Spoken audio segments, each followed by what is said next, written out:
تو بھٹو صاحب نے 1974 میں گلگت بلتستان کے عوام کو حق ملکیت کا اعلان کیا. اس نے چونکہ بھٹو صاحب SSR کا قانون بھی تو SSR ڈیفرنٹ چیز ہے, SSR پہ ابھی نہیں آتے ہیں ہم, صرف اسی پوائنٹ پہ آتے ہیں کہ بھٹو صاحب جب تک گلگت بلتستان تشریف نہیں لائے تھے تب تک گلگت بلتستان میں راجگی نظام تھا. بالکل ایسے راجگی نظام تھا, راجے کے پاس تصرف کا اختیار تھا, وہ تصرف کر سکتا تھا زمینوں کے اوپر, بیرن زمینوں کے اوپر, اور اس کی ایک تو اس کی ذاتی ملکیت ہوتی تھی, ایک بنجر زمینیں ہوتی تھی یا بیرن زمینیں ہوتی تھی. ان زمینوں کے اوپر راجے کے پاس اس کا اختیار ہوتا تھا, کبھی ایک کو دیا اٹھا کے کبھی دوسرے کو دیا. یہ کنسیپٹ وہ پریکٹیکلی مطلب اس کو کسٹم سمجھ لے, کسٹم کے تحت چلتا تھا, کوئی کوڈیفائیکیشن اس وقت بھی نہیں تھی, قانون نہیں تھا, لیکن پریکٹس میں وہ کرتا تھا, جو بھی مانگتا تھا اس کو وہ زمین دیتا تھا, بیرن زمینیں. اس وقت بھی یہ کنسیپٹ نہیں تھا, اسلامی کنسیپٹ جو ہے کہ حریم البلد کا کنسیپٹ گلگت بلتستان میں نافذ نہیں رہا. 1974 میں بھٹو صاحب نے گلگت بلتستان میں اصلاحات کی ہے, گلگت بلتستان کے اندر سے راجگی کا نظام کا خاتمہ کیا اور گلگت بلتستان کے عوام کو زمینوں کا مالک بنائے. اس نے اعلان کیا کہ جتنی زمینیں راجوں کی ملکیتی ہیں ان کے علاوہ ریمیننگ جتنی بھی زمینیں وہ گلگت بلتستان کے عوام کو اس نے مالک بنائے 1974 میں. اب 74 میں بھٹو صاحب نے حق ملکیت دیا تھا کہ بنیادی طور پر گلگت بلتستان کے عوام کو. اب وہ حق ملکیت جو بھٹو صاحب نے 1974 میں دیا تھا, 1978 میں اس کو واپس لیا گیا, سنیش کیا گیا. ضیاء کے دور میں سنیش کیا گیا. وہ سنیش کیسے ہوا؟ بھٹو صاحب نے as prime minister Gilgit Baltistan کے عوام کو حق ملکیت دیا تھا. 1979 میں ایک نوٹیفیکیشن کے ذریعے سے, سیکشن آفیسر کے نوٹیفیکیشن کے ذریعے سے گلگت بلتستان میں خالصہ سرکار کا قانون نافذ کیا. وہ قانون 79 میں 78 میں ڈرافٹ ہوا ہے, 79 میں نافذ ہوا ہے. تو 79 میں جو خالصہ سرکار کا قانون نافذ کیا گیا, نفاذ کیا گیا, اس کا نفاذ کی بنیادی کوئی وجہ ہمیں نظر نہیں آتی تھی. اب 1979 میں خالصہ سرکار کا قانون نفاذ ہوا اور 2016 میں ہم نے یہ ایشو اٹھایا. 2016 میں 79 سے 2016 تک گلگت بلتستان کے عوام کو حق ملکیت کے اوپر کوئی آئیڈیا بھی نہیں تھا, علم بھی نہیں تھا. آپ کی گورنمنٹ بھی رہی تھی 2000. بہرحال گورنمنٹ ہونا الگ بات ہے, یہ پبلک ایشو ہے, ہم پبلک ایشو پہ بات کرتے ہیں. اب حق ملکیت ہے کیا؟ سوال سب سے بڑا یہ ہے. حق ملکیت کا مطلب یہ ہے کسی بھی گاؤں کے ساتھ جو کیچ جو ایریا ہے, جو اس کا حریم ہے, جو اس کے ساتھ ایڈجسنٹ ایریا ہے, وہ ایریا چاہے وہ دریا کے کنارے سے ہے پہاڑ کی چوٹی تک, یہ ایریا اس گاؤں کے لوگوں کی شاملات ہے, اس گاؤں کے لوگوں کی ملکیت ہے. بالکل, یہ مشترکہ ملکیت ہوتی ہے. اب اس مشترکہ ملکیت کی جب تک عوام مشترکہ تقسیم نہ کریں تب تک اس کے اوپر کوئی قابض نہیں ہو سکتا. بالکل, کوئی اس کے اندر کوئی انٹرفیرنس نہیں ہو سکتی ہے. اب ایک طرف سے شاملات کا قانون, حق ملکیت نافذ نہیں ہوئی گلگت بلتستان میں, دوسری طرف سے خالصہ سرکار کا قانون رہا. اب خالصہ سرکار کے قانون نے کیا کیا؟ سب سے بڑا ظلم خالصہ سرکار کے قانون نے کیا. اب خالصہ سرکار کے قانون کی موجودگی میں جو بااثر لوگ تھے انہوں نے زمینوں پہ قبضے شروع کیے. بالکل ایسے ہی ہے, زمینوں پہ قبضے شروع کیے. اس زمینوں پہ قبضے کی وجہ سے جو غریب طبقہ ہے, جو ضرورت مند طبقہ ہے, جن کا حق ہے, ان کا حق غصب ہوا, ان کو زمین نہیں ملی. اب اس جو مطلب جو معاشرے کا تھوڑا بہت بااثر آدمی ہے, اس نے ریونیو عملے کے ساتھ میل ملاپ کی. الاٹمنٹیں جو ہوئی ہے, الاٹمنٹ ایک ڈیفرنٹ کیٹیگری ہے. الاٹمنٹ ڈیفرنٹ کیٹیگری ہے. یہاں پہ جو گلگت بلتستان کے اندر جو ہوا ہے وہ یہ ہوا کہ بااثر آدمی نے ریونیو عملے کے ساتھ مطلب میل ملاپ کیا, ریکارڈ بنایا اور جا کے مطلب اپنی جعلی طور پہ اپنے انتقالات بنوائے. اب الاٹمنٹ گلگت بلتستان کے اوپر الاٹمنٹ پہ بین لگی ہے 1986 میں. جس وقت گلگت بلتستان کے اوپر الاٹمنٹ, انڈیویجول زمین کے الاٹمنٹ پہ بین لگا تھا, اس وقت گلگت بلتستان پورا کا پورا اس کی آبادی اب نہ ہونے کے برابر تھی. اب 86 میں بین ہوا ہے, لیکن 86 میں صرف الاٹمنٹ, لیگل الاٹمنٹ پہ بین ہوئی, ان لیگل انتقال پہ آزادی ہوئی, ان لیگل انتقال پہ. اب گلگت بلتستان کی جتنی زمینیں آج لوگوں کے پاس ہیں وہ ان لیگل موٹیشنز میں ہے, غیر قانونی ہیں. فرض کریں سکوار کی زمینیں لے لیں تو سکوار میں حصہ رسیدی ہوئی ہے, حصہ رسیدی ہو کے کسی کو کچھ ملا. فرض کریں امپری مجینے والا کشروڑ کی زمینیں ہیں, امپری مجینے والا کشروڑ میں اب یہ حصہ رسیدی کسی پلاٹ پہ نہیں ہوئی. امپری مجینے والا کشروڑ ایک موزہ ہے, ان کے کسی جگہ پہ حصہ رسیدی نہیں ہوئی. مناور میں حصہ رسیدی ابھی نہیں ہوئی ہے, سکور میں حصہ رسیدی ہوئی ہے, یا چلاس میں حصہ رسیدی ہوئی ہے. تو چلاس میں حصہ رسیدی ہوئی تو حصہ رسیدی کے ذریعے لوگوں میں زمین تقسیم ہوتی ہے. تو گلگت بلتستان کے اندر اس وقت سب سے بڑا مسئلہ تصادم کا جو فیکٹر ہوگا وہ گلگت بلتستان کی زمینیں ہوں گی. وجہ یہ ہے کہ گلگت بلتستان کی زمینیں بہت مہنگی ہیں. لوگ پرائیویٹ مافیا کے ساتھ ڈیل کر کے, مذاکرات کر کے, بارگیننگ کر کے زمینوں پہ قابض ہو رہے ہیں. اب حق ملکیت نہ ہونے کی وجہ سے لوگ اپنی زمین کا تحفظ نہیں کر سکتے. سرکار کے پاس جو تحفظ کی ذمہ داری ہے, سرکار ملا ہوا, سرکار اوپر سے قبضے کرنے جا رہے ہوتے ہیں. سرکار دیکھیں دو چیزیں ہیں. ایک تو یہ ہے نا کہ سرکار اپنے سرکاری مطلب ضروریات کے لیے, وہ تو سمجھ آتی ہے جس طرح سے یہ جا رہے ہوتے ہیں, وہ سمجھ نہیں آتی, وہ منع ہے, نہیں کر سکتے ہیں. سرکار اپنے لیے 1 انچ زمین الاٹ نہیں کر سکتی. جب سرکار کے لیے بھی بینڈ ہے, نہ سرکار اپنے لیے الاٹ کر سکتی ہے, نہ کسی انڈیویجول کو الاٹ ہو سکتی ہے. 86 میں الاٹمنٹ پہ بینڈ لگی ہے, اس کے بعد زمینوں کی کا تصرف کیسے ہو رہا ہے؟ نہیں تو یہ پھر جو کاروائیاں آج کل ہو رہی ہے, ہنزا میں کچھ ایک ایشو چل رہا ہے, گلگت میں, دیامیر کے اندر, یہ ساری غیر قانونی قبضہ ہو رہا ہے. سر بات یہ ہے, گلگت بلتستان میں جب ہم تو تحریک چلا رہے تھے اس وقت تک جب ہم اسمبلی میں نہیں تھے. آج ہم اسمبلی میں ہیں. اسمبلی میں آنے کے بعد پہلا کام میں نے گلگت بلتستان کے حق ملکیت کا بل جمع کرایا. یہ پاس ہوا ہے؟ نہیں, میں وہی آپ کو بتا رہا ہوں. جب ہم نے حق ملکیت کا بل جمع کرایا, اس اسمبلی کے اندر کوئی میں نے 50 تقریریں کی بالکل اس حق ملکیت کے بل کو ٹیبل کر کے پاس کرنے پہ. لیکن ہمارے جو نمائندے ہیں, ہمارے جو بھائی ہیں اسمبلی کے اندر بیٹھے ہوئے, ان کو اس کی اہمیت کا احساس نہیں ہے, وہ اس کی سینسٹیوٹی کو نہیں سمجھتے. یعنی کہ امجد صاحب اس بل کو ابھی تک پاس نہیں کیا گیا ہے. میں وہی کہہ رہا ہوں, جب بل پاس نہیں ہوا تو میں نے ریزولوشن لائی. ٹھیک ہے, ریزولوشن اس بات پہ لائی کہ بھائی خالص سرکار کے قانون کی نفاذ پہ پابندی کی ریزولوشن پاس کرو. وہ ریزولوشن بھی ہماری مسترد ہوئی, وہ ریزولوشن بھی مسترد کی گئی. اسمبلی کے ممبران نے ہی مسترد کیے نا. دیکھیں ایک بات ذہن میں رکھیں, گلگت بلتستان کے عوام کے حق ملکیت میں رکاوٹ اور کوئی نہیں ہے, اسمبلی کے لوگ ہیں, ریاست نہیں ہے. ذہن میں رکھیں, درست ہو گیا, ٹھیک ہے کہ نہیں ہے, ریاست نہیں ہے. اس میں رکاوٹ جو ہے انتظامیہ کے اندر کچھ لوگ ہیں, پالیٹیشنز ہیں, پولیٹیشنز بھی ہیں, جاگیردار ہیں, نہیں اس کے علاوہ 62 لوگ ہیں جنہوں نے زمینوں پہ قابض ہوئے ہیں, بالکل انلیگل زمینوں کے اوپر قابض ہوئے ہیں. وہ اس کو ایشو کے اوپر اس کو نہ قانون سازی ہونے دے رہے ہیں, نہ لوگوں میں زمین تقسیم ہونے دے رہے ہیں, چونکہ ان لوگوں نے بہت زیادہ ضرورت سے زیادہ زمینوں پہ قابض ہوئے ہیں, ضرورت سے زیادہ لوگوں کے حق کو غصب کیا ہے. اب وہ اپنے امپائر کا تحفظ چاہتے ہیں. تو اس میں مافیا رکاوٹ ہے, مافیا حکومت میں بھی ہے, مافیا انتظامیہ میں بھی ہے, مافیا آپ کے معاشرے میں بھی ہے. یہ مافیا ہے جو گلگت بلتستان کی حق ملکیت میں رکاوٹ ہے, اس سے نکالنا ہے. ٹھیک ہو گیا, اس سے نکالنا ہے اور گلگت بلتستان کے عوام کو حق ملکیت دینا ہے. ٹھیک. ناظرین, ہماری ڈسکشن کا سلسلہ امجد ایڈوکیٹ کے ساتھ جاری رہے گا. یہاں ہم ایک بریک لیتے ہیں اور اس کے بعد دوبارہ آپ کی خدمت میں حاضر ہوں.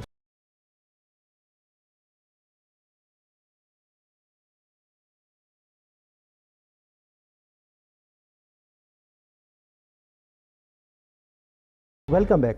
ناظرین, گلگت بلتستان میں جو مسائلستان بنا ہوا ہے, ایک بہت بڑے ایشوز, ہر طرف سٹرائکس, پروٹیسٹ, ہر طرف لڑائی جھگڑے, روڈ بند اور گندم کے ایشو, بجلی کے مسائل, یہ سارے جو ایشوز ہیں, ان ایشوز کے اوپر ڈسکشن کے لیے آج میں نے امجد صاحب کو اپنے پروگرام میں بلایا. اچھا امجد صاحب, خالصہ سرکار کا تو چلو کچھ نہ کچھ ہمیں کلیئر ہو, ایک جو بہت بڑا اہم ایشو ہے اس وقت, اس کے اوپر کوئی پارٹی میں نے نہیں سنا, جو بلدیاتی الیکشنز ہیں.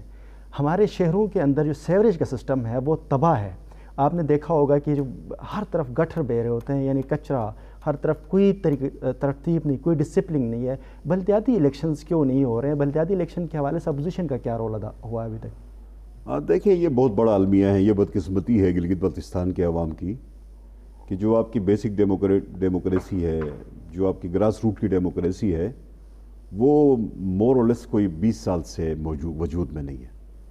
آج سے قبل آپ کو جو اس وقت موجودہ وقت میں جو سینئر پولیٹیشنز ہیں وہ سارے کے سارے اسی پروسیس کا حصہ تھے اور گلگت بلتستان کو ان لوگوں نے صاف کیا. بدقسمتی یہ ہے کہ 20 سال سے اس کے اوپر کام نہیں ہو رہا ہے, اس کے اوپر الیکشنز نہیں ہو رہے ہیں. ابھی بھی چونکہ چیف کورٹ کی ایک ججمنٹ آئی ہے کہ فوری طور پہ آپ بلدیاتی الیکشن کرائیں, اس کے اوپر حکومت گلگت بلتستان نے, وزیر اعلیٰ صاحب نے اس کے خلاف اپیل فائل کی ہے, وہ سپریم اپیلیٹ کورٹ میں پینڈنگ ہے. شاباش. ابھی ہم یہ سمجھتے ہیں کہ پچھلے 2 سال سے یا 2.5 سال سے جس بندے کے پاس حکومت ہے اس کا مسئلہ گلگت بلتستان نہیں ہے. جس کو گلگت بلتستان کا والی وارث بنایا ہے اس کا مسئلہ یا تو سوشل میڈیا میں موبائل ہے یا تو عمران خان ہے. درست. آپ خود اندازہ کریں کہ جو بندہ 2-2.5 سال میں 1 سال گلگت میں نہ رہا ہو وہ چیف ایگزیکٹو ہے. وہ چیف ایگزیکٹو ہونے کے باوجود کسی مسئلے کے اوپر اس کے کان پہ جو نہیں رکھتی, کسی مسئلے کے اوپر وہ سینسٹائز نہیں ہوتا. کوئی بندے law and order situation create ہوتی ہے اس کو پتہ نہیں ہوتا, سیلاب کی کیفیت آتی ہے وہ موجود نہیں ہوتا, ارتھ کوئک آتی ہے وہ موجود نہیں ہوتا ہے, تباہی ہو جاتی ہے وہ کسی چیز کے اوپر اس کا ٹیک نہیں ہوتا. اور عمران خان کو کچھ ہو جائے تو وہ جلوس لے کے چلتا ہے, وہ ریلیاں لے کے نکالتا ہے. اس کا مسئلہ عمران خان ہے. آپ مجھے یہ بتاؤ کہ پچھلے 2 سال میں آج فرض کریں گلگت بلتستان میں پروٹیسٹ چل رہے ہیں, بالکل ہر طرف. آج گندم نہیں ہے, بجلی نہیں ہے, آج زمینوں کے اوپر مطلب تنازع ہے. مطلب اگر گورنمنٹ انتظامیہ نہیں کر رہی ہے تو پرائیویٹ لوگ قبضے کر رہے ہیں, پرائیویٹ کر رہے ہیں, مافیا قبضے کر رہا ہے بہت سارا. اس قدر ابھی مسئلہ یہ ہے کہ ایک ٹکڑے کے اوپر آپ کا قبضہ ہو جائے 2 کنال کا تو وہ 2-2.5 کروڑ روپے ہے گلگت میں. بالکل گلگت میں اس کی قیمت اتنی زیادہ بڑھ گئی. اگر ایک بندہ 10 کنال زمین کے اوپر قابض ہو جائے تو 10 کروڑ روپے, اگر 20 کنال پہ قابض ہو جائے تو 20 کروڑ ہے, 100 کنال پہ قابض ہو جائے تو اس کی ویلیو دیکھیں. بالکل اس ویلیو کو کیسے روکیں, یہ ان کی بس کی بات نہیں. یہ گورنمنٹ کے جو لوگ ہیں ان سے اس حوالے سے بات ہوئی تو وہ کہہ رہے ہیں جی ہمیں وفاق سے بجٹ نہیں ملتا. ابھی انہوں نے یہ نعرہ لگایا کہ وفاق ہمیں گندم کی سبسڈی کی بات جب ہم کرتے ہیں, ہم نے کہا آپ نے گندم کی سبسڈی خراب کی, وہ کہتے ہیں جی وفاق کی طرف سے گندم روکا گیا, سارے بجٹ وفاق سے روکا ہوا ہے, کیا مل کر نہیں ہو سکتا؟ بلدیاتی الیکشن تو وفاق نے نہیں روکا نا. بالکل نہیں روکا. بلدیاتی الیکشن 2 سال سے وفاق نے نہیں روکا نا. بالکل نہیں. اچھا, جو گلگت بلتستان کے اندر جو خالی پوسٹیں تھیں, ججوں کی خالی پوسٹیں تھیں, ان کے اوپر اپائنٹمنٹس پہ تو وفاق نے نہیں روکا نا. کوئی رکاوٹ تو کھڑی نہیں ہے. گلگت بلتستان کے لوگوں کو صحت کی سہولتیں دینے سے وفاق نے تو نہیں روکا. نہیں. گلگت بلتستان کے اندر مطلب ایجوکیشن کی فیسلٹیز دینے میں تو وفاق رکاوٹ نہیں ہے نا. اب آتے ہیں وفاق کہاں رکاوٹ ہے, کس جگہ پہ کے اوپر ہے. فرض کریں کہ گندم کا ایشو ہے, ٹھیک ہے, گندم کے ایشو کے اوپر گلگت بلتستان کے عوام کو 16 لاکھ بوری گندم مختص تھی. ایسا ہی ہے, 16 لاکھ بوری گندم مختص تھی. 1990 سے پتہ نہیں مطلب کب سے چل رہی تھی وہ, جو 2014 کی سنسس سے پتہ نہیں کون سی ہے, لاسٹ آفیشلی 99, لیکن بس 98-99 کے سنسس کے مطابق ہمارے پاس 16 لاکھ گندم ہمارے گورنمنٹ میں, ہمارے دور میں ہمارے دور میں 20 لاکھ تھی. ہمارا دور ختم ہو گیا. مسلم لیگ نون کے دور میں یہ مطلب 2000 مسلم لیگ نون کے دور میں یہ 16 لاکھ پہ آ گئی. ٹھیک ہے. اب مسلم لیگ نون کے بعد پی ٹی آئی کی جب حکومت آئی تو پی ٹی آئی نے 16 لاکھ بوری گندم کو چینج کر کے 8 ارب روپے میں فکس کیا. 8 ارب روپے میں. اچھا, انہوں نے اماؤنٹ کے بدلے اماؤنٹ میں فکس کیا, پی ٹی آئی نے فکس کیا, یہ عمران خان نے اس بات کو فکس کیا. تو جب وہ مطلب اس کی کنورجن کر رہے تھے 16 لاکھ کی بجائے 8 ارب پہ اس کو فکس فریز کر رہے تھے, تو ہم نے شور مچایا, ہم نے واہ ویلا کیا, ہم نے اسمبلی میں بولا کہ اب یہ نہ کریں. لیکن وزیر اعلیٰ صاحب نے چونکہ عمران خان کی سننی ہے, اس نے 16 لاکھ کی بجائے 8 ارب روپے لیے اور تقریباً 1.25 ارب روپے گلگت بلتستان کے بجٹ سے لگا کے اس نے مطلب 2020 کے بعد یہ پروسیس شروع کیا. پہلی دفعہ گلگت بلتستان کے اندر گلگت بلتستان کے بجٹ سے پیسہ لگنا شروع ہوا. تو اب اس کے بعد اگلے سال بھی پی ٹی آئی کی حکومت تھی, پھر 8 ارب روپے ہوئے. اب اس وقت گلگت پاکستان وفاق کہاں پہ ابھی یہ تو ان لوگوں نے ابھی میں بتاتا ہوں آپ کو. اب آج کے دور میں کل مطلب گزشتہ کل مطلب قاہرہ صاحب کی مطلب بھرپور محنت رہی. قاہرہ صاحب نے اپنی پوری توانائیاں صرف کی. ہمارے کوئی 2 وزیر صاحبان کو بھی عقل آ گئی, منوا صاحب اور مطلب نذیر صاحب کو یہ ہوش آ گیا کہ بھائی ہم نے وفاق کے پہلے سے اطلاعات کے مطابق معاملات ہیں, جیسا بھی تھا اس نے ایک اچھا قدم اٹھایا ان لوگوں نے. اٹھانے کے بعد یہ اپریشیٹ ہونا چاہیے بالکل کہ ہم گلگت بلتستان کے عوام کے نمائندے ہیں. ہم عمران خان کے لیے سب کچھ ہم نے نہیں کرنا, ہم نے ان کے لیے بھی کچھ کرنا ہے. تو ان کو درد جاگا تو یہ مطلب قاہرہ صاحب کے پاس گئے. قاہرہ صاحب ان کو لے کے مطلب فائنانس منسٹر کے پاس گئے. فائنانس منسٹر سے کل قاہرہ صاحب نے پرائم منسٹر سے میٹنگ کی. پرائم منسٹر سے میٹنگ کرنے کے بعد فائنانس نے آج 13 لاکھ بوری جو آپ کی لوکل ویٹ ہے وہ آپ کو دے دی. بڑی بات, ٹھیک ہے کہ نہیں, 13 لاکھ بوری اب آ گئی.